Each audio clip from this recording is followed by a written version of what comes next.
বিড়ি খাওয়ানোর টপিকটা গেছে, তোর কাছে বিড়ি আসেনি? আছে?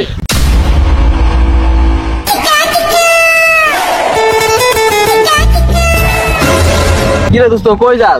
দোস্ত বাসাতে ভাত খানি খেয়ে আইলাম, তা এখন বিড়ি খাওয়ানোর টপিকটা গেছে, তোর কাছে বিড়ি আসেনি? আছে?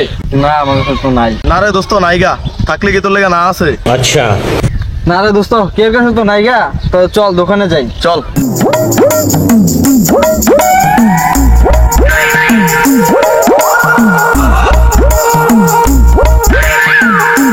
কিরে দোকানপাট দি বন্ধ, কিরে কি জন্য? তাইলে আর কি, দোকানপাট তো সবই বন্ধ। রাইলে ওই যে এলাকার বড় ভাই বই রয়েছে, চল তো বড় ভাইয়ের কাছে যাই দেখি পাওয়া যায় কিনা। চল। আচ্ছা লো। কি ছোট ভাই তোমরা কিছু বলবা? ভাই তাহলে একটা বিড়ি দেন। তুমি বিড়ি খাওয়ার বয়স দিচ্ছে জানতে। বর্তমান আমাদের সমাজে এমন কিছু পোলাপাইন আছে যারা অন্যকে সম্মান দিতে জানে না, কিন্তু ভাই তুমিও সম্মান দাও এবং সম্মান নিয়ে বেঁচে থাকো। ধন্যবাদ সবাইকে।